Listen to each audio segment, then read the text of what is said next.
me with the horn, 20. Keep making noise. Keep making noise. Yeah. All right, folks, the masses have spoken. They said they want more podcasts, so we're going to give them more podcasts. This is You Should Think This, back with their second podcast. Today I have on one of my most knowledgeable friends, possibly the smartest person on earth when it comes to baseball, my buddy Kayvon. How you doing, man? I'm doing great. Thanks for having me, by the way. Yo, no problem. Thanks for coming on. You like that intro? The intro is great. The intro is great. Could not have asked for anything better. It's really great to be here in the You Should Think This lounge, man.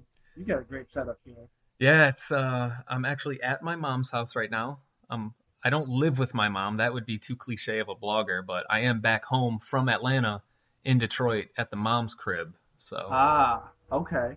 Yeah. Nice. It's a hell of a setup. But anyway, the people don't want to hear about my mom's house. The people have spoken. They want to know what Kayvon thinks about the Tigers. Traded Really? Prince Fielder. He's out. I get emails all day about you and your opinions. Tell me about the trade. What do you think, bud? First of all, if you haven't heard, Tigers flipped Prince Fielder for Ian Kinsler, which I think it's a great trade. I don't think it could have gone better for either side. There was I don't know if you guys are paying attention, but today there was a new wrinkle in the trade. Prince was introduced in Texas, and he's going to wear number 84. I saw that. Okay, Chris Webber. Okay. You know what? Good riddance. I'm glad you're gone. Get out of here. Yeah, so, but no, other than that, I think it's a good trade for both sides. Prince's bat makes you a better team. There's no doubt in that. You want to have Prince Fielder's bat. He's going to hit 40. Don't be surprised if he hits 40 home runs next year. I know, especially getting out of Comerica, that's so large.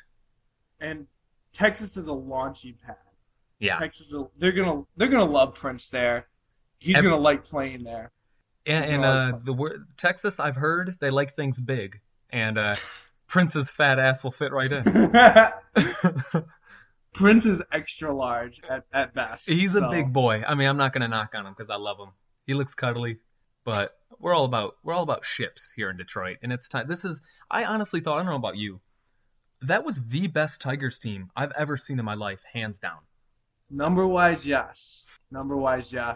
I think the signing of Prince was one of those we're gonna win it now deals, and we're gonna get probably stuck on the back end of this deal. But it doesn't matter if we win one, maybe two championships now, because we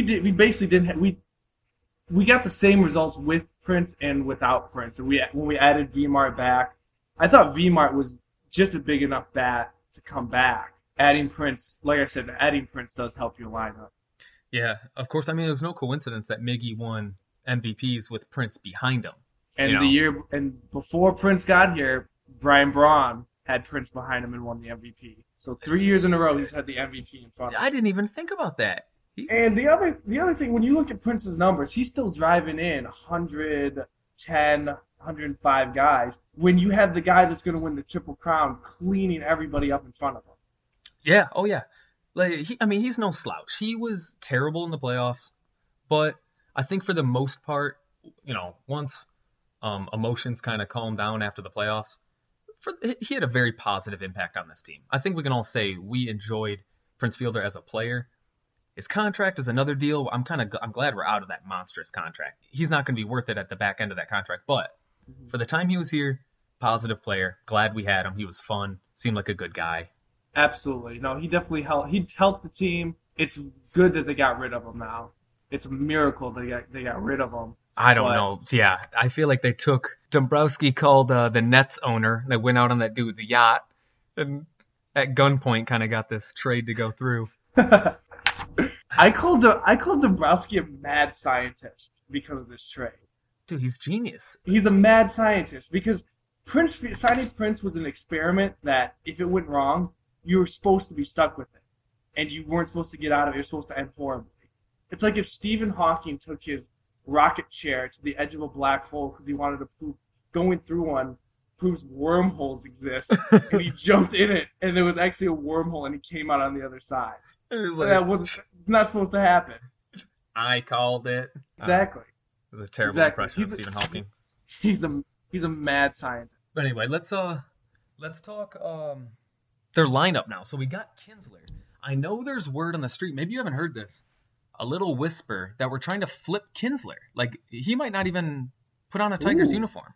Ooh, that sounds I don't want to scandalous. get into that because I've only heard tiny whispers and they sounded outlandish. So let's just go on from here as if, assuming Kinsler's going to play. With Kinsler in the lineup, what's our lineup? Kinsler's going to like playing here, so let's definitely assume that we're going to have Kinsler in the lineup. My opinion is you lead off with Kinsler. Where are you going to put Jackson then? Down in the order. You think so? You talking down like 7, 8, 9 down? 6, 7 down in that area. Because Kinsler's a better base stealer than Austin Jackson, and they don't like running Jackson anyway.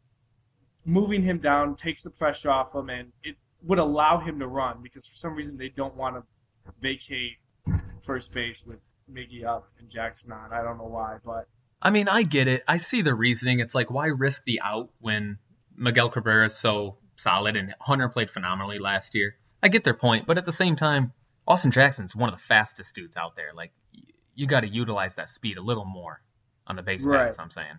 No, absolutely. So, I mean, I liked how he hit. I liked the way he looked when we moved him down in the ALCS. Yeah, he did step Boston. up. I think it takes pressure off him. I really think it does, and I think it's a better fit for him. He could be a lower in the order batting, and still make a huge impact. And I think he fits well there with who we have and who we can get. So, okay. So you're looking at Kinsler's your leadoff. I'm assuming Hunter. Kinsler, Torrey, Miggy, Victor. Fifth is probably going to be someone you go out and get. Fifth, we probably don't have our number 5 hitter on this team. You think so? Yeah, it's. I think it's going to be someone you go out and get. I don't see anyone on the current roster or coming up from the minor that's going to hit that. See, that's what I didn't like.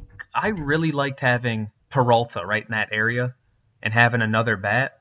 But what if you put Kinsler at 6th and you lead off, or I'm sorry, at 5th and you lead off Jackson? You could do that. You could go that way. It's all going to depend on what they do because Dombrowski, you don't know what he's going to do. You're saying like for the rest of the offseason? For the rest of the offseason. Because they actually don't have that many guys like under contract and ready to go. Yeah. Right now, if we started the season today, they have like 10 guys. They really don't. Actually, yeah, so. So you're saying 5th guy is just batter X, whoever we sign? 5th guy would be batter X. Then I'd put in Jackson at 6. 7, if Castellanos slides in there, if we have him as the third baseman of the future, probably Castellanos in there. And then Avila, and then the Wonder Kid, rounding it out. I know you're not referring to Don Kelly right now. No, that's DKB, Donnie Kelly. Oh, God, all right. I was going to say, you don't come onto my podcast and have the audacity to tell me Don Kelly is the Wonder Kid. No, Iglesias. I love Iglesias. Dude, I love watching him play. Literally, like, I love slick fielding shortstops. I think they're insane. That's another trade. They're entertaining. You say you didn't like that trade? I said that's another trade that I don't know how we pulled off. I know, right? Just here's a nobody outfielder. Can we have the best fielding shortstop in return? I started watching baseball. The Fox Saturday game of the week was always the Cleveland Indians from like 96 to 98. and I watched the Cleveland Indians like every weekend. And I had the pleasure of watching Omar Vizquel just flash leather and even just say, forget the leather. So he would catch line drives with his bare hand sometimes. I had the pleasure of watching that almost every weekend. And now Omar Vizquel 2.0 plays for my team. And I could not be happier. Yeah, that is exciting. I would like to see him get a little more contact on balls, as most people I think would agree, but he's such a good fielder that I'm willing to look past that. And plus, I like our defense a lot now more because I'm assuming Miggy back to first. I think Miggy was a better, comparatively to other people at his position, he was a better first baseman, or a better fielding first baseman than he was a fielding third baseman. He was a very, very good fielding first baseman. He picked up the position well. I was always comfortable with him at first. Yeah. Oh yeah. No, he was very short-handed there, and he has the hands of a third baseman, and he doesn't need the range. He did very well there. Yeah, if we got Miggy at first, that's going to shore things up a little defensively because he's definitely an upgrade over Prince. Also a bigger target as far as what would you call that? Like the radius that he can reach, just because he's taller. Prince is a shorter guy. Yeah. Second base, Kinsler, good fielder. Iglesias, phenomenal fielder. And then how's Castellanos? From what I've heard, it's a little rough. Ugh. He's not great, but that's a position he's bred to play, I guess. So I don't know.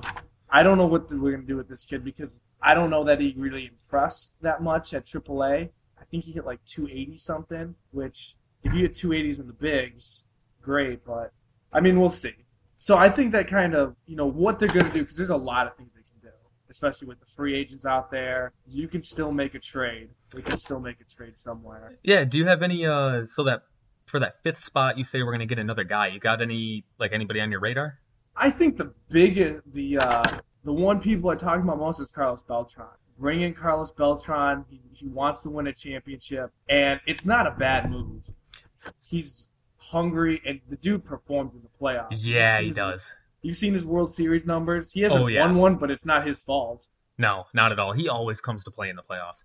But the thing is, I know we shed a lot of contract in the trade. Like, I know we're paying a lot, basically, to not have Prince. What was it? We had to throw them $30 million, didn't we? 30 mil, which is amazing. We only threw that much. Yeah, true. Is that I don't know how that works. Do they send 30 mil up front, or is that spaced out over the course of the contract? I don't know if they have it mixed up into an annual, but I don't really think it matters. But I guess what that might lend to is Carlos Beltran is going to get a lot of money. Because people know that he performs in the playoffs, and they know he's going to go to a playoff team. Do we have the money to get Beltran?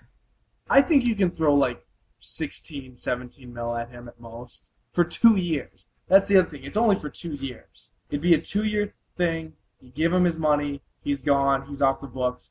Give him his ring. Else. Give him his ring. Pat him on the butt. Say, Buenos dias.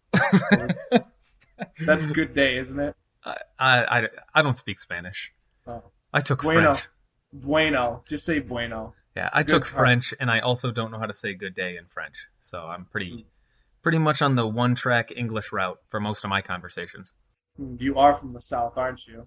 Oh, yeah. But, so Carlos Beltran, anybody else out there? From what I'm hearing, we're probably going to get Joe Nathan. That'd be nice to not be killed by Joe Nathan. I think Joe Nathan's coming here from what I've heard, and he's another guy who's going to cost you 12, 13 mil with another 2-year stint or something like that. When I was looking at I'm going to go on a limb and say, just for the record, let it be known that Chris Barbie thinks closers are the most overrated position in all of sports. That's a conversation for another day, but I don't know if I want to throw $13 million at a closer. Just throwing that out there. I can dig that. But yeah, we will discuss that another day. But I think the big thing for them is to kind of stay away from these long-term contracts, getting into another one, like with Jacoby Ellsbury. He's 30 years old. If you give him 7 years, you're kind of almost in another Prince deal because he's probably gonna get some well north of $100 million. So I'm not too high on that. Shin-Soo Choo, kind of the same thing. Not really high on that. Same deal. A lot of years. And you already have JV 6 more years. Miggy, you're probably going to re-sign him after 2015. Kinsler, you got on the hook for 4 years. Anibal, you have for 4 more years. And then depending on what you do with Scherzer. Yeah, that was kind of the other thing I wanted to ask you before we end up here. Do you think we're going to lose Scherzer, and do you think it's a good idea? I don't think it's the worst idea to trade him. I think because you can throw Smiley into the rotation. You have JV Anibal. That's a formidable 1-2 on any team. So. Mm-hmm. And Doug Fister is the best 3 you could have, or the best 3 you could wish for.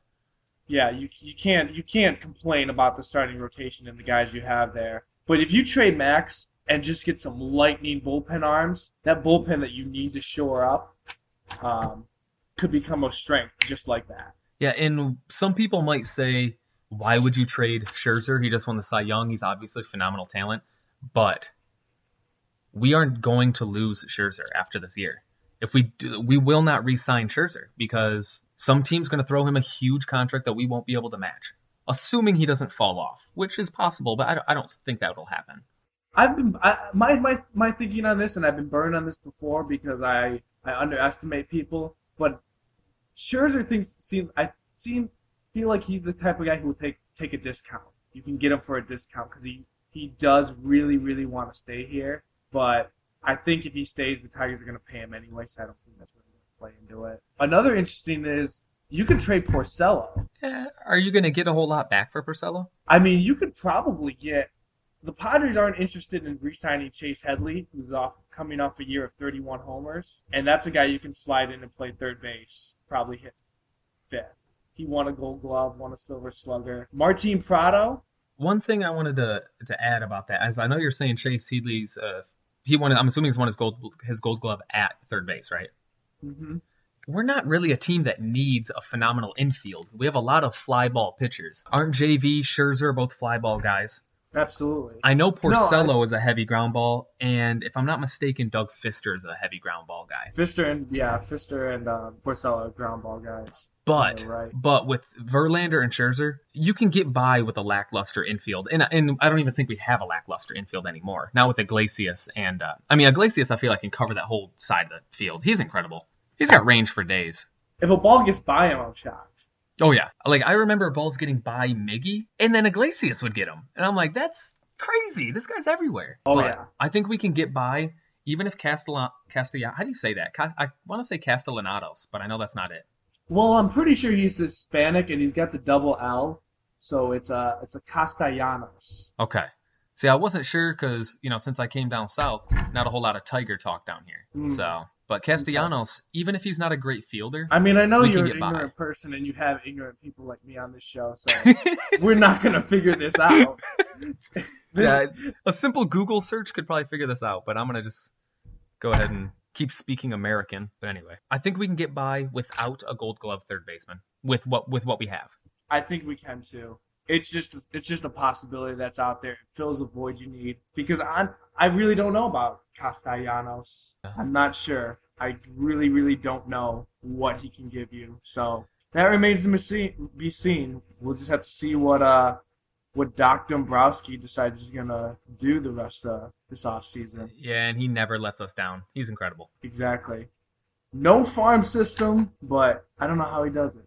All right, I think that about wraps it up. Thank you again for coming on, bud. But I'm thinking closer to MLB, the start of the MLB season, have you back on. Because like I said, I'm constantly flooded with emails. We want Parvizi. That's what they're titled, all caps. And I spoke to the masses. This is for you. All 10 of you out there that listen to this. This is for you. Well, when I read your blog, I get the feeling that you're a type to give the people what they want type of person. Yeah. I have a couple heroes that give the people what they want, and I try to follow in their step. Can only ask for that. Only ask for your best. Yeah. But all right, thanks again for coming on, and I'll get at you later. Take it easy, brother. All right, our next guest is my roommate from college, one of the biggest sports fans I know, one of the most knowledgeable people I know as far as sports go. With my buddy Jake. How you doing, man? I'm doing good. Thanks for having me on, Chris. Good. The reason I'm having you on, of course, is because Jake is from Chicago. He's got a real good read on the state of Chicago and the kind of the heartbeat, the pulse of the city, the pulse that might be kind of hurting right now. Oh, jeez. How you doing? I'm doing good. I know where this is headed. We're going to talk about my boy D Rose. And that's a heartbreaker. Yeah, it really is a heartbreaker because he's such an incredible talent, and you just hate to see this happening. But what's the city all about right now? I would say that anything short of devastated doesn't really do it justice. I mean, really, like, this injury in particular, more than the first one, has made me go back and look at his old YouTube videos, look at his old highlights, and remember, he was awesome, man. He was a top 3 player behind LeBron and maybe KD, and he was the youngest MVP in league history, and he goes out for a whole year. He works his butt off, divides the city into people who think he should have came back in the playoffs and people who thought he was doing the right thing by sitting out a whole year. And then for him to come back, play 10 games where he's relatively rusty the whole time, and then go down. I mean, yeah, I really hope that the comeback, because like you said, he was rusty, and I hope it was rust and not, just a lack of athleticism or Yeah. leftover ripples from the injury, which would mean if it was leftover ripples from the injury, that this is going to be even more devastating with another injury. That means he's going to have to change the whole way he's played, even more so. I mean, he was always a game based around athleticism, driving to the bucket, getting hard finishes, hard fouls, and now with this injury, he's going to have to start to rely on that mid-range jump shot, that three-pointer that he's trying to be developing. But I mean, he's never going to be more than a 42, 45% from the field kind of guy. I don't have that much confidence in his shooting. His game is athleticism, and if he loses that, man, he's a Andre Miller 2.0, and that's something I don't want to deal with. Oh my God, don't say that. We don't, Professor Rose. We don't want that, man. You're right. He's not a bad shooter, but really his athleticism and the fear of taking his man to the rack opens up his jump shot. If they don't have that in the back of their mind that this man's going to blow by me and dunk, then maybe his jump shot isn't as open, and maybe it's not as deadly, Part of his ability on offense is getting people to play off of him so far because they know, man, he's got one of, if not the quickest first steps in the league. He'll blow by you, get right to the hoop. And if he loses that, you get lockdown defenders who can get right up on him, and it's over. I mean, he's shown that, like, when guys like LeBron, premier perimeter defenders really get up and get on him, he can be shut down. It can happen. Yeah. A meniscus tear. See, Westbrook tore his meniscus, and he seemed like he came back really quick. I just want to, maybe you have more info on this. How come they shut down his season so quickly? Like, I felt like maybe there's a possibility he could come back for the playoffs or even back for the last month or so. I've done extensive, actually, research on this topic because it's pretty much all I think about 24/7. It rips me up inside. But there's two types of basic meniscus injuries, and you can either just shave a little bit off, and that's kind of what D. Wade and some other players have had done recently. And if that is the procedure you choose, it's usually a 4 to 6 rehab time weeks, and you can get right back on the court. The problem with that, though, is D. Wade said that it creates a lot of problems for a player later in his career, which is why a guy like D. Wade, who's actually the same age as Carmelo and LeBron, seems like he's 1 year away from being retired. And those guys LeBron seems like he's just peaking right now. But D. Rose opted to have the longer surgery where they re-stretch the tendon and completely fix it. The problem with that, though, is it creates a 4 to 6 month rehab, and also it's supposed to completely repair your athleticism so he can be the same player he was before both knee injuries. But I seriously think that this 2 years off, that's a lot of rust for any player to shake off. Even if it wasn't injury related, I mean, 2 years off from anything is going to have a huge impact on what you do. Yeah. Even you look at like Michael Jordan left, not based on injuries, and he even stayed in shape. He was playing baseball, doing baseball things, and he came back, and I'm assuming he had to face some rust. I mean, you'd probably remember a little better than I do.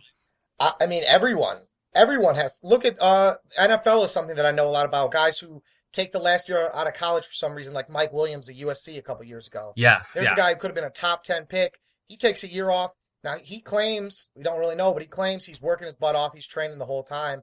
He comes back, and I mean, there's so many Mike Williams, I can't keep them all straight. But he wasn't the player that he was supposed to be before the draft. Oh yeah, I know a thing or two about Mike Williams. My Lions having to draft him in the first round. He came back and he was like fatso tight end shape. He looks like Antoine Walker when he came back. There's another Chicago guy, Antoine Walker. Yeah, but you're right about taking that year off. I mean, you look at Mike Williams. You look at Terrell Pryor was another guy. And he's a guy who actually looks like he might have a promising career, but it's taken him 3 years. Yeah, right? To get back to where he was in college. Almost to the point where we forgot about him. Like, people forget how good he was in college. He was like Vince Young in college. One of the best examples of a guy who's taken a year off and then got right back in the swing of things is actually guy no one's really talking about this year, Tyrann Mathieu. Yeah. Exactly. Yeah. And he's almost a best case scenario. And you look at him and he's still, I mean, he's a quality NFL starter in my opinion, but I don't know if he would even be considered a Pro Bowler. Yeah, he might down the road, but at the same time, you look at him and it's like, yeah, he's playing really well as a rookie, but would he have been better if he hadn't taken a year off? There's always that what if. And he's a guy who's already got things like size and stuff counting against him. So really, I think that the biggest issue for D. Rose is going to be 2 years of rust, 2 full years of not playing any competitive sports. then jumping into a league with arguably the most competitive and athletic people in the entire world. That's a lot to ask from any person, even D Rose. Especially where you're cutting so hardly and so dramatically so often. Yeah. And And it's that's his off whole both game. knees. And that's his whole game. He was nothing short of explosive when he was out there, always. Like Yeah. people look at players like Westbrook and they talk about his athleticism. D Rose was that athletic, if not more. Yeah. Probably more in his MVP year. Yeah, and they were very similar players, but I always thought that Westbrook tended to shy a little bit more towards the perimeter, while D Rose was always going inside, hard finishes, hard buckets, and it's going to be really tough for him to do that after 2 years off and problems on both knees. Yeah, it's just like, me being such a huge NBA fan, I always like players that are good for the league, and I feel like D Rose was good for the league as a face of the league itself. You look at LeBron James and KD, and they're incredibly marketable, and they now are very good off the court. I mean, LeBron had his little drama for a bit, but you look at him now, and he's the most marketable athlete maybe of all time at this point. I was having some conversations with some people around the city, and we were actually talking about how Cleveland, when they host Miami this week, is having a comeback LeBron rally. And they were burning his streets 2 years ago. Yeah. So, oh yeah. As far as like you said, it was just a hiccup. People are going to love LeBron. It's all about what you do on the court at the end of the day. America's quick to forgive. And it's going to be tough for people to, not that Derrick Rose needs forgiveness, but people have really turned on him out here. And it hurts me because I'm a Chicago diehard loyal, especially someone from the city. I'll have his back, but it's going to be tough. I mean, he really was up there. He had a huge marketing deal. No one's feeling this more than Adidas right now. I mean, come on. Oh, right? He's their cornerstone athlete. Yeah. So, I mean, they've pumped out. He somehow had 5 or 6 shoe models come out in 1 year's time. And, where's that? That's done. That's done. I mean, he's going to be 2 years off. It's hard to sell anyone after 2 years off. I heard Adidas is going to run a line of medical boots that are D Rose boots. Yeah, I've seen a lot of blankets, a lot of pillowcases, and like robes to wear around the house. The new D Rose housewear line. But yeah, one thing that's unfortunate is he was like such a humble guy. You don't see very many people in any sport whose teammates rally around more than Noah and Boozer and all those guys just rally around Rose, and you could just see the devastation with his teammates as well. Oh yeah, I mean they all talk about it constantly. Rose is a guy who always puts the team first. He is such a humble guy, like you said, and that to me is what really made him so much more appealing. Where guys like him and Kevin Durant were all about the team and we versus guys like LeBron, who's more of an I, me kind of guy. And when you listen to Joakim Noah, who's one of his friends since they've been drafted, since they started playing together. Kirk Heinrich, who he was the only player he's ever recruited back to Chicago. Regardless of the talent that the team's gonna be missing on the floor, which is obviously their best player, they're hurting, man. They really feel for that guy. They respect him and love him like a little brother or a big brother, depending on how old the guys are. But it hurts. It really hurts for the team. I mean, it's a blow to their morale. Yeah, I could see that. I mean, even the next game, it's just like how demoralizing was not only losing Rose, but then the next game you lose to Utah, who had 1 win. Yeah. Like, you guys are in the gutter right now, I feel like. I've really been trying to watch a lot of Bulls basketball since he went down to see the direction that this team needs to head now, especially with, people talking about amnesting Boozer at the end of this year and his contract being up at the end of this year. And it's sad. I mean, the Clippers absolutely took us to school. I think that was a 120 to 80 something kind of finish, a 40-point loss. And then, like you said, we just played Utah, and it was bad. I mean, we didn't even look like we belonged in the same league as the Utah Jazz. I mean, in your defense, Trey Burke was back, and he's all of 5'10". Yeah, Trey Burke, the monster. Everyone loves Trey Burke, right? Yeah. Yeah. But I guess that's a good transition, good segue into, what do the Bulls do next? Are people in the city calling for tanking? Are they calling for, waiting this out? Like, what are they doing? Well, that's actually one of the most interesting questions because it's very split. When D Rose went down, it was a 50-50 split of Should he come back? Yes. Should he come back? No. And now this has actually been split into much more varying degrees of that. There's most of the people who said D Rose should have come back say blow up the team. A lot of people say let's keep him together for one more year. Really, I think the key piece of this whole thing comes down to is what are you going to do with Luol Deng? Because Boozer is up at the end of the year, and everyone wants to amnesty him. But whether you do him or not, that's not really the critical issue to me. It's Luol Deng. He's been the heart and soul of this team. He's a guy who's averaging, he averages in the 17 to 19 point a game range, one of the premier defenders in the league, inside and out. Right now, he's actually averaging 7.5 rebounds and 3.3 steal or assists. So, I mean, the guy is a little bit of a renaissance man. He can do it all, averaging just under 37 minutes a game. He is the heart and soul of the Chicago Bulls, even when D Rose is in. And it hurts me to say this, but after all this time, I really think that I'm in the camp of it's time to move on with Luol Deng. He's shown no evidence that he wants to give a hometown discount. He doesn't like, and I don't blame him for it, the amount of minutes that Tibbs plays guys. Tibbs really, it's my big criticism of him, is he wears guys down. He does. I hit on that in my articles a lot. Like, you just see him running his team into the ground. I think he's a great coach, but being part of a great coach is also making sure that your team is prepared for the playoffs, health-wise, and gas-wise. And I totally, used to be a defender of Tibbs and saying, hey, he wants to establish a mindset of 100% all the time, all defense all the time. But after 2.5, 3 years, I mean, you look, Jimmy Butler's banged up with turf toe. He hasn't played in a couple games. Luol Deng almost died last year between the spinal tap and all of his other problems.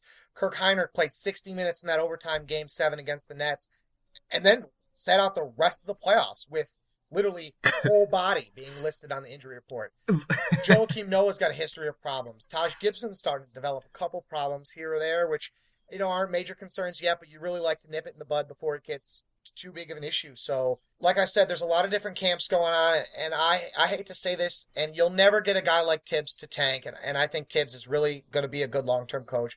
So I say you get what you can for Luol Deng. I know one of the ideas being shopped around was a protected mid-round pick from first-rounder from Cleveland.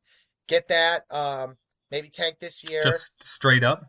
Yeah. Straight up. See what else. We probably need to take back a little bit of contract, a little bit of expiring contract to get someone to put on the floor. I mean, we're going to have to play someone. But I really think that if you're going to play it safe with D Rose and sit him out the whole year, which is what they did, I think that Jimmy Butler is a good two-guard. He's not the second scoring option that the Bulls want him to be, but he can play starting two-guard on a championship team, I believe. And then you keep Joakim Noah, and then I say everyone else is on the table. I say if someone makes a good offer for Taj, you take it. But really, Boozer, probably you're going to hold on to him and amnesty him at the end of the year. But really get what you can for Deng right now before he walks. Yeah, I hate that idea, though. Like, if you're going to hang on to Boozer just to amnesty him, why didn't you amnesty him 2 years ago or something like that? And I agree. I agree with you. But the thing is that it's Carlos Boozer, man. He's got ridiculous contract. Hair? What's he making this year? He's making like 15 or 16 million a year this year. And, I mean, he brings you absolutely nothing to the defensive side of the ball.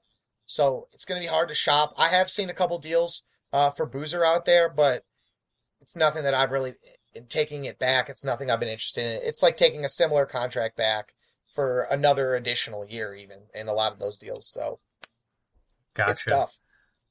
Yeah, it is a tough spot, and it's just unfortunate to see D Rose go down because, of course, the city of Chicago loves him, but I think anybody who claims that they're an NBA fan knows that the league is a better league with D Rose in it. Yeah, a guy that we both know, for example, Matt, he was a guy who said he didn't like the NBA at all. He was always a big NHL fan, big hockey fan, and I was just talking to him a couple days ago, and he said, hey, man, I really am bummed about Derrick Rose. And he always, you guys all going to Michigan State. I always got stuff being the kid from Chicago. You guys all being Detroit fans. But he said, hey, Derrick Rose really made me watch the NBA. He's an entertaining player people care about. And he's one of those guys who, like you said, is just good for the NBA. And I don't get me wrong, I can't stand LeBron.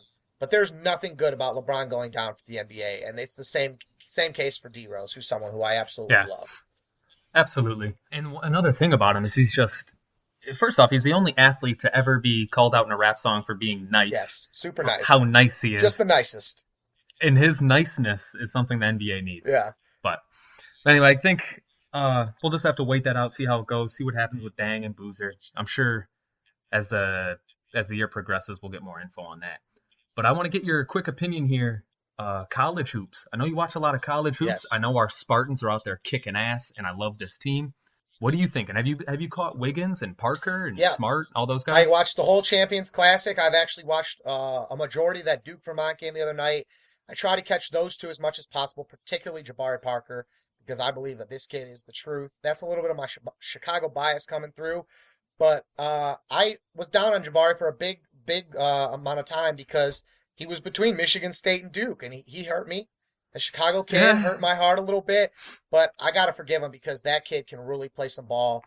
But I want to talk about Michigan State real quick because as a Michigan State fan that we like to hype ourselves up a lot of times when we're not really that good. And we do that because, just the stigma of being a state fan, just, always wanting to be better than Michigan, always wanting to prove ourselves. We have a chip on our shoulder. And this year's team, I really, truly believe, no exaggeration, no bias, this team can win a national championship. They are the real deal. I agree. Inside and out, they looked great against Kentucky. I mean, Julius Randle really imposed his will a little bit against Adrian Payne more than I'd like. But we have so many big bodies like Schilling and Ghana and Costello, who, if they do nothing, play hard defense and give you 15 fouls a game that you can use against top interior players. And I don't think there's many backcourts in the country that match up with Appling and Gary Harris. Even against Kentucky, that was where we exposed him, was in the backcourt. And then you throw in an X-Factor guy like Brandon Dawson, who seems to be 100% there mentally over his knee injury problems. He's grabbing boards. He's getting putbacks when we can. And I like this team a lot. I do. It's so exciting watching them play because not only is Harris a surefire lottery pick, but I think Payne is going to play his way into the lottery. He's shown not only can he hit from outside, he can protect the rim. He can slam. He's incredibly athletic and long. And now he has a nice left shoulder little right-hand hook that looks good. He's got a jump shot off the dribble. Like, how many 6'11" dudes are taking one dribble and pulling up and cashing out? The evolution of AP's game since he first got to East Lansing has really been something to watch. I mean, that guy, when he got here, was all the athleticism and like the potential in the world, but he was gangly. He wasn't necessarily in with his body. He tried to shoot way too much, but he never knocked. I mean, I was watching a game the other day where they said that I think he was 1 for his first 80 something behind the arc. He was not a good 3-point shooter. But if you watch any of the their most recent game, he really is coming into his own. He can pull up, he can dribble and shoot off the dribble. He, like you said, he's got that turnaround left shoulder right hook move. He is knocking down threes, and even if he misses a couple, he stays confident. He keeps shooting them. I mean, really, he's a guy who NBA teams are going to be lucky to get him on their squad next year. Yeah, I'm so fired up to see just how the season progresses. I really think that we'll win Big Ten, hands down. I think we'll win the Big Ten. I think we're a shoo-in for a 1 seed and Final Four. And I don't want to say it. I don't want to say the word championship, but it's a word. I mean, at this point, I think it would be a disappointment if we didn't get anything else because, we get to Final Four, but we need to get Izzo that second championship. And I agree with you. I think that the Big Ten is almost a hands-down thing. I got to give some respect to Ohio State. They lost a lot of their scoring with Deshaun Thomas out from last year. But Aaron Craft, one of if not the best on-ball defenders in college basketball. He gets his assists. Yeah. Their backcourt's their backcourt's really good. I forget what their other guard's name is, but he's a good player.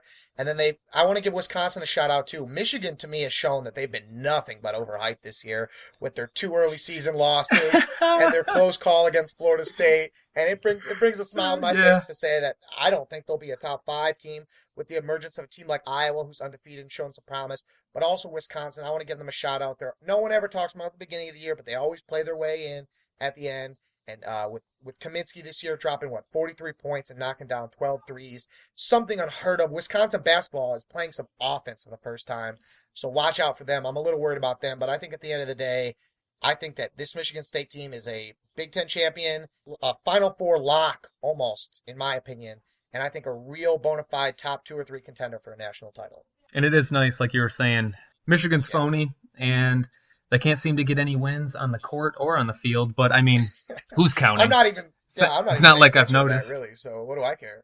I mean, whatever. I'm more worried about the Big Ten championship game in football, and I'm more worried about a potential Final Four championship squad in basketball than to deal with Michigan. But hey, I don't even care about But Michigan at all. I just want you guys to know that means literally nothing to me, that they're failing to meet expectations in almost every area of the school, including academics. I've heard they've been down in academics a lot lately, so we'll just throw that in there. I didn't even notice that Michigan State was ranked higher academically in a recent article I read. But Yeah, I like I said, I wasn't didn't paying notice attention to that. that, And so it is what it is. the fact that Mitch McGary completely has not lived up to last year's hype is something that's lost on me. I have And not hey, noticed. we didn't. Zach Irving, former teammate of Gary Harris's, that we failed to recruit. That was really going to be the answer and stick it to us. I mean, I don't even really notice that he's shooting like 21% from behind the arc. I really don't even. And to add on to that, fuck Brady Hoke. Well, anyway, that's about all we got here. Jake, I want to thank you, man, for coming on. We'll have to do this again. I like this. Yeah, thank you for having me on. It was a really good time. I enjoyed getting to talk to you about some Chicago sports and Michigan State. You know, that's my two passions. It's what I live for, so I love it. I hear you, brother. I'll see you. All right, got Drew back. If you remember, Drew and I gave all of our predictions to start the season. What is it? Maybe not even a month ago, 15 games ago. But now we're here, kind of checking in. So how you doing, Drew? I'm doing well. How about you? I could be better. Pistons are kind of rough so far. But Yeah. first, I kind of wanted to get your take. As you guys might know, Drew is a diehard Timberwolves fan, Oh dating yeah. back to the KD If that's a years. thing, yes. My take on the Timberwolves season so far is pretty good. They're hovering around 500 now after a sizzling hot start. What was sizzling hot? I want to say they were like 7-4 at one point. All right. They were like 4-1, something like that. They reeled off a bunch straight and then lost to the Cavs, but they're looking good. They finally have some shooting in the form of Kevin Love and Kevin Martin, who I think is still averaging over 20 points a game, which is pretty incredible. Yeah, I saw like a leading scorers list pop up, and he was up 10. there. It shocked me. Yeah, him and Love have some, scoring duo stats. I think they're second highest in the league, maybe behind Westbrook and Durant. And, you add in Pekovic for more boards and points in the post. Rubio's looking healthy, dishing out assists, bricking 3-pointers. And yeah, they look good. Kevin Love is playing so well that I'm scared he'll leave, but you can't think about that too far in advance, so we'll see. But I hear you. yeah. How about you? How are the Pistons looking? Well, it's funny that you said bricking threes because I've seen a lot of that ever since the Pistons started. Jay Smooth really does take as many shitty shots as advertised. Oh yeah. Like I thought it was maybe just fans that were exaggerating. They'd seen him for so long. No, it's the real deal. It's He just chucks. And he got benched, right? Is that why he got benched? I don't know if that's why, but he did get benched, and I'm sure it had something to do with it.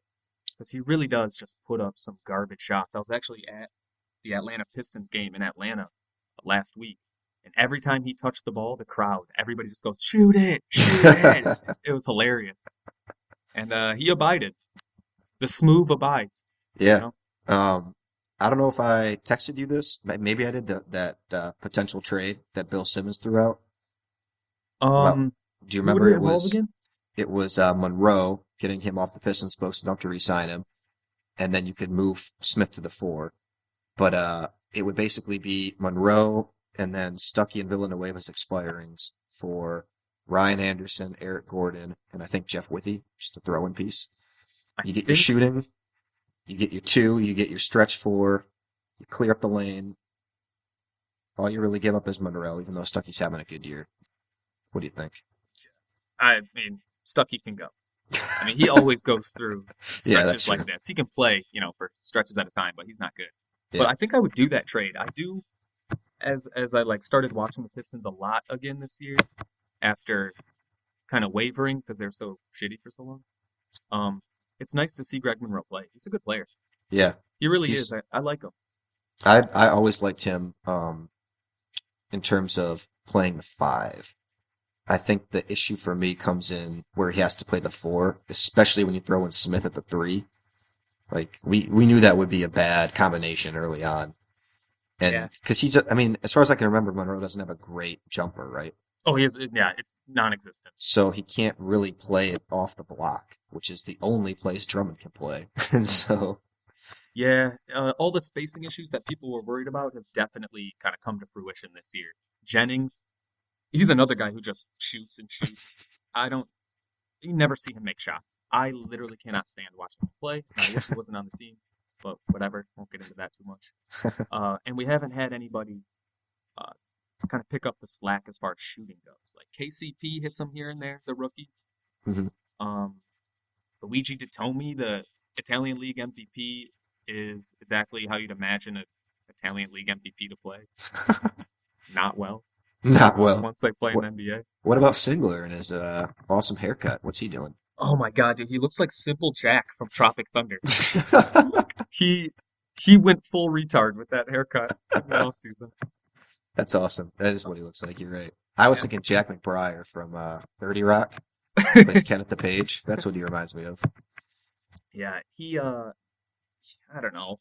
He doesn't seem like he's getting better. Like, I guess he deserves to be in the NBA. I'm not trying to say he's like a total goon. Mm-hmm. He's not really getting much better. And his Right. shot isn't as great as advertised. It's just better than the other guys that we have shooting. Yeah, I can see that. You see a white guy who's a wing player from Duke, and you assume, well, at least he can shoot, right? Yeah, exactly. Yeah, until you see him brick one. But whatever. They're sitting, I think, in the 8th spot right now. I'll see them fighting for the playoffs for the entire year. That trade, I guess I never said. I would totally do that trade. I would. I think that would catapult both teams us would. for sure. Yeah, I think both teams would do it. The problem is there's too many pieces. Those kind of trades almost never happen. Yeah. So the Pistons have to figure it out. That's true, but I guess we'll see them grow. They've had so many new pieces that at the same time they really haven't like played together very much. That's true. So, yeah. Hopefully it's just a chemistry issue. Hopefully, Jay Smooth's shooting is a chemistry issue. Quote, chemistry issue. But all right, enough about those guys. Can't spend too much time on two teams fighting for the 8 spots. Right. Although we love them. Two random Midwestern teams. There's a temperature gauge from the Midwest. Yeah. But big news in the NBA, of course, is the Derrick Rose injury. So I kind of just wanted to hear what you thought. You guys will hear my opinion when I talk to my friend Jake, who's from Chicago, in a different part of this podcast. But Drew, what do you think? I was definitely disheartened by it. I think it's hard to remember now him playing, but he was one of my favorite players to watch. I loved that. I think it must have been the year where they played the Heat, when the Heat lost to the Mavericks, so a couple years ago. And that series, Chicago-Miami, was incredible basketball. And a big reason for that was the mismatch of Rose versus whatever, point guard Miami was trying to throw out there. And, we don't have that now. I think the Bulls are still a pretty good team, but in terms of it being an entertainment league, you're missing one of your most entertaining players. That's a shame. The other part of it is, for him personally, this could be a real issue. This is the exact kind of career arc that Brandon Roy had. Kind of That's peaked in year 3. Yeah, peaked in year 3, couple of knee issues in a row. It's not just about the knees and losing athleticism. It's also about the fact that you're not going to play basketball for 2.5 years. It's almost like a retirement, Yeah. And that can just really mess up what was going to be a possibly Hall of Fame career, one of the great young players. But yeah, time will tell. Kind of taking a big break like the other big Chicago Bulls guard. That guy didn't get hurt. He took a shot at baseball, but whatever. Yeah. But yeah.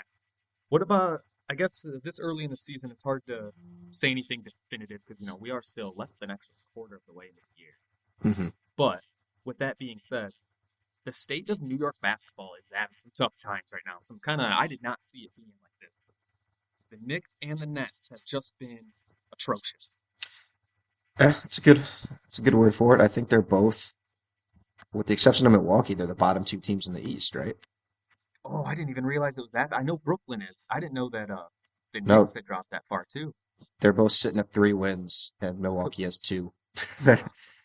Orlando and Cleveland have 4. So it's bad.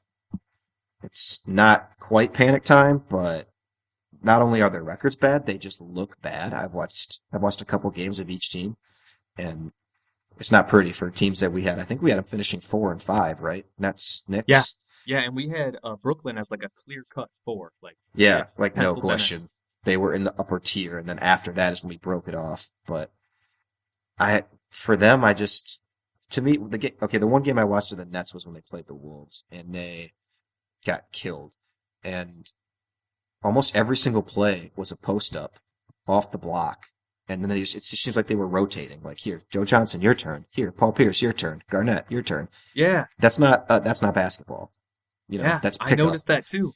And I don't want to just blame that wholly on Jason Kidd, but I mean, where else does that come from but the game plan, which is what the coach is in charge of? Just no ball movement whatsoever. Yeah.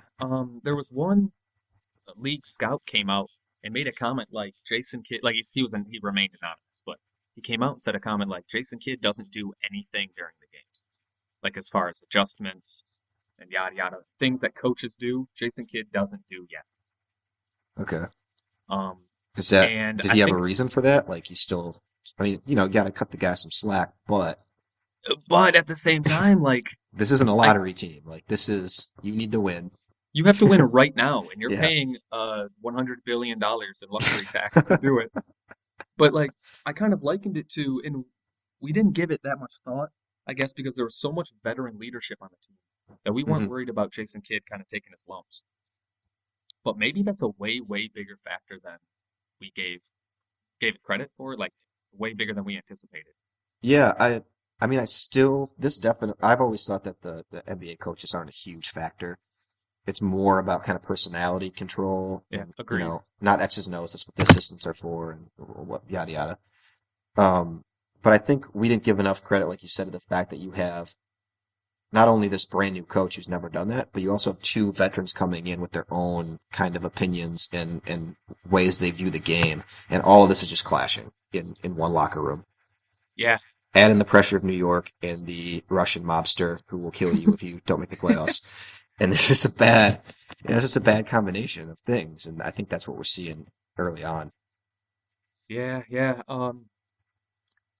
I always thought that KG and Kevin Pierce would make it so that everybody could coexist, and it would be like a fantasy land of veteran leadership and just good ideas. Yeah. Nothing like that. KG's looked like he's lost a step or two. He's not looking good at all. Him and Pierce both look like they just have no heart, just no desire to play for this team or do anything. Yeah, not at all. I think they just want to join and play the tournament, the playoffs. Yeah. They had no intentions of contributing during the regular season. They forgot about those 80 plus games. Yeah. Like, oh, this kind of sucks. Overlooked them. Yeah. But, and then quickly for the Knicks, I think we weren't very high on them. I can't remember. We definitely had them at 5, but we thought even the Pistons could jump them, although that's not looking great now either. But they're just, they have spacing problems, no point guard play really. J.R. Smith has been a no-show. Yeah, you definitely did not expect that. They're starting Bargnani at center with Kenyon Martin at the 4, I think, right now. Oh, my God. It's just like, it's a mess. I can't believe anyone, including us, thought they would be the 5th team in the East. Well, the Tyson Chandler injury that's really devastating to their defense, especially considering Amari Stoudemire is a shell of himself. Mm-hmm. Bargnani has never been one to play defense, especially in the low post protecting the rim. No, he doesn't at all. Which that, by default, because Chandler's out, makes Kenyon Martin your rim protection. Like, Kenyon Martin might have been your rim protection back in, 2003? Yeah. Maybe. Even then, he was more of an offensive, kind of a dunker. So that's their problem. I mean, they can shoot and they can put up some points, but they can't stop anybody. Yeah, not at all. I'm trying to think even who, other than Carmelo, they don't have a single player really contributing at an above average level, I would say. No, the Shumpert for Fareed was interesting, but I heard that was total BS. That wasn't even considered. Yeah, why would they make that move? I mean, not that I love Fareed, and honestly, I would much rather have Fareed than Shumpert, but they have so much money tied up in their front court. Getting Fareed isn't going to solve that. No, you're right. And they would just have to, I think he might be the same year as Shumpert, right? They're both third-year guys. I think they'd so. still have to pay him. They're not avoiding an extension by getting Fareed. In fact, they're probably getting a more expensive one. Probably because, Shumpert missed all that time with the injury. Yeah. He's fully healthy now, but It's not like he's had a full season to average a double-double like Kenneth Right. Reed might have last season. I think he did. But that's kind of how dire the Knicks situation is right now. They have one trade chip, and it's a third-year shooting guard who's played, 100-something games only? Yeah, Like, and who will probably never make an All-Star team in his life. right. I mean, he's a good player, good defender and everything, but that's your only way to add talent. You know, they're not going to get any talent for Amari. They're going to have to give up talent to dump his contract, so. Yeah, and they're not going to get any talent from the draft because they parlayed a first-rounder into Andres Bargnani for Right. some crazy reason. But Yeah, it's. I don't know who's worse. It'd be an interesting conversation. I think the jury's out. Who's worse long term, next 3 years, Nets or Knicks? But I'm leaning towards the Knicks, mainly because of Amari. Just that contract. like if they can get rid of it and fill that hole. Like if he stays on the books, I think they're the worst team Oh, because yeah, they yeah, have I gotcha. they're so inflexible. I gotcha. Whereas apparently the Nets have unlimited money somehow. Yeah, just rubles on rubles. I don't know. Is that what they use in Russia? Yep. Oh, nice. Nice. I guess enough of those shitty New York teams. Although it is sad that the whole state of New York has to deal with such terrible basketball. Yeah. You know, a state that, I mean, that likes NBA basketball, Right. and they just don't really have the opportunity. But oh well. Another thing I wanted to talk about: are we surprised about this year's rookies? Everyone thought they were going to be terrible, and they've really lived up to it. Yeah. So I guess no, we're not surprised. We were pretty surprised in the first game of Michael Carter Williams, but I still chalk that up to him just being on a god awful team and, you know, filling the stat sheet that way. I mean, Evan Turner's looking real good this year on that team, so, and Spencer Hawes. Hey, But, you know, watch what you say about Spencer Hawes before you tread lightly. But no, he's better than expected, but that doesn't make up for all the other rookies who are worse than expected, including your number 1 overall pick, Anthony Bennett. Yeah, he might be the worst number 1 overall pick of all time. I know it's been, 12, 15 games, but dude. I don't think that's too hyperbolic. I mean, he's playing is the thing. It's not like a Greg Oden situation where he can't play. Like, he's fully healthy. He just isn't good enough to even get on the court and get minutes. And when he does, he's not doing anything. He's not finishing. He's not getting rebounds. He's too small to play power forward, and he's not nearly athletic enough to play a 3 in the NBA. Yeah, He's just the ultimate tweener, and they took him first overall. First overall, they're playing him 11 minutes a game. He's Yeah. averaging 2 points, which is actually more than I thought. Almost 3 rebounds, and he's shooting 21% from the field. That's not from 3, that's from the field. Oh, God. And like you can see the frustration when he plays too. I caught a couple Cavs games. Mhm. And one of them, he was playing late, playing garbage minutes, and he missed, just missed a couple shots, and you can just see it getting to him. And then when the final buzzer went off, like he ripped the ball away from whoever had it on the other team, who was just standing there, like dribbling the clock out, just ripped it away from him and slammed. Like, see, guys, I can dunk. So I he's can do this. so he's already a head case, is what you're saying? I don't know. I don't want to classify him in like the boogie levels, but he's at least he's frustrated. You can tell. Right. His body language says he's frustrated. I don't want to say he's a head case because I haven't heard anything bad as far as that goes, but Yeah. the dude's frustrated, and I don't blame him. Yeah, that's a rough situation. I mean, they didn't want him. It was clear then, and it's even more clear now that he's playing 11 minutes a game. But they did not want to pick him. There just was not a number 1 pick in this draft. It was a terrible draft. And they tried to flip it for Love, and they tried to flip it for Aldridge. Nothing happened, so they were just like, well, who do we pick, basically? I'd like to see those negotiations, yeah. We basically drafted Draymond Green first overall. They might as well have drafted Green. Yeah. But yeah, I think they threw a dart, and it hit Bennett. Yeah, and even the other rookies aren't looking great. I mean, Victor Oladipo looks decent. He's going to have a career in the NBA. Yeah, for It's sure. not- and I'm not saying he's been bad, but it's not like he's blowing people's minds. He's 12, 4, and 3, I think is what he's averaging right now. And, that's not bad, but I'm not writing home about it. No. So yeah, like we were saying earlier, Otto Porter, Nerlens, but he wasn't going to play it anyways. CJ McCollum, and then Trey Burke just came back. But all those guys, 4 of the top 10 picks, really haven't played at all this year. Yeah. Then you talk about Bennett playing 11 minutes a game, Alex Lenz playing 8 minutes a game. Those are 2 top 10 picks. It's just a bad class. And going down the list, it doesn't get better. I mean, Yeah, it's not even like there's been a guy who stuck out. Like, right. Without Olynyk looked good in the summer league, and he's getting minutes, but I mean, it was what it was. He was dominating the summer league, and now he's getting a taste of the NBA. Yep. You look down, and maybe Mason Plumlee's played some minutes. I caught Tim Hardaway playing, and Tim Hardaway has NBA athleticism, so that's nice to see. Yeah. He's out there, he's earning his minutes, and he'll get a lot of run. I think he'll make Iman Shumpert expendable. Mm-hmm. And I think So that they was will their move- thinking too. Yeah, they'll move Shumpert and get something for him. Another power forward, I guess, is what they're looking for. Yeah. But yeah, there's just not very many guys out there that are turning heads. There really isn't at all. Other than No. MCW. Yeah, he's so much better than I expected already. And he's shooting pretty well too. I mean, he's shooting 36% from 3, which is fine. That's a good percentage for a point guard and a really good percentage for him. So we got one guy out of this draft class who might do something with his career. Yeah, and like right now his shooting is a little more elevated than I think people will think. Or than people expected, is what I'm saying. So I think that'll kind of regress. Mm-hmm. However, I've watched him.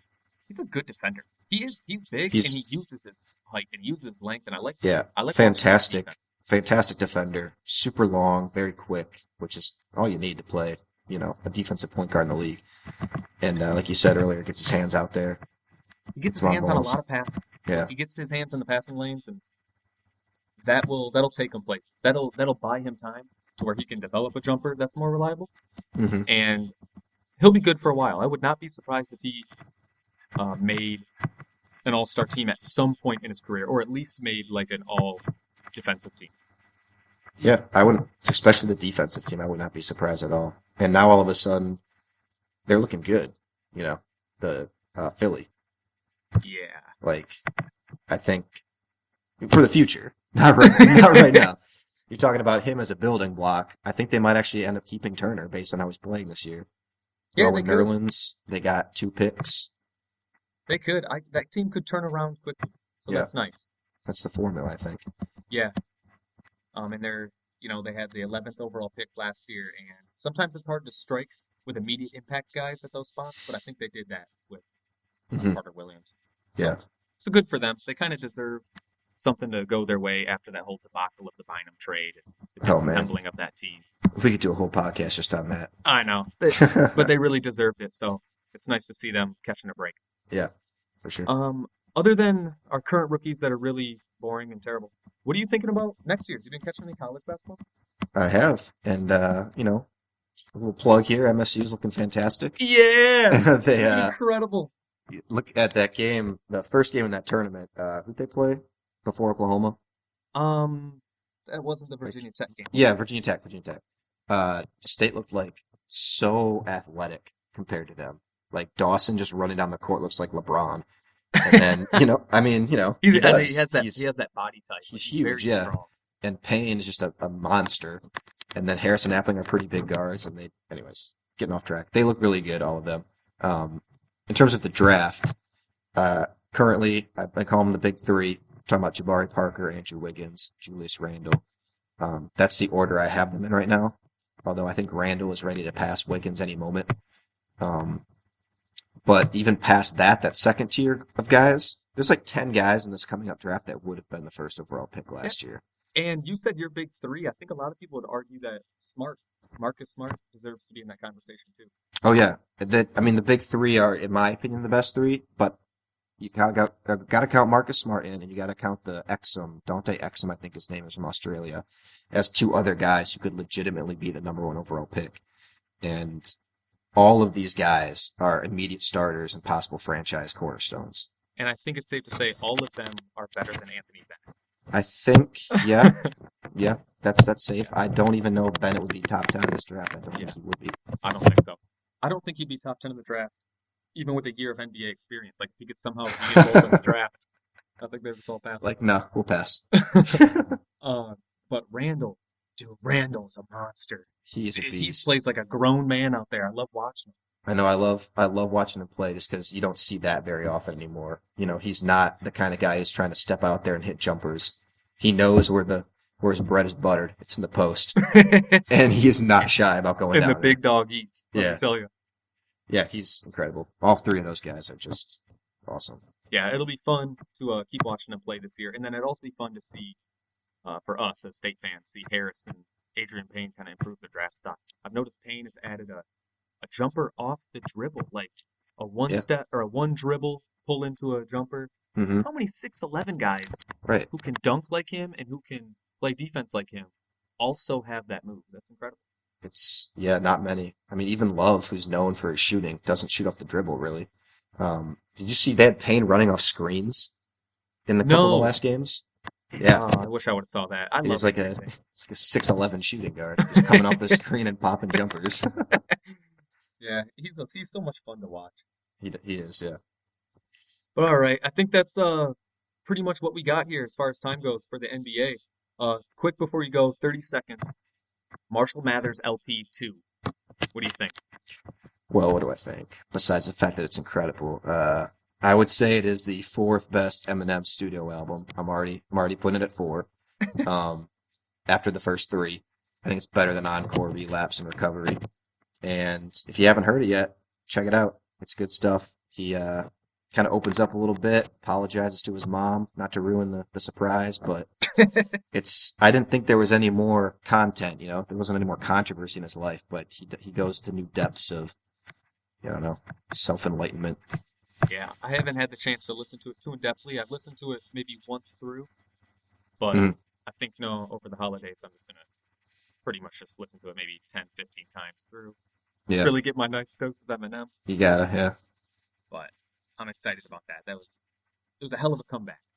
It was. He took I a hope he break keeps, and he came back and he delivered. hopes he keeps coming back. Yeah. But all right, I think that's all we got for this time. We'll probably check in around the All-Star break. All right. So, all right, cool. And I'll see ya. See you, man.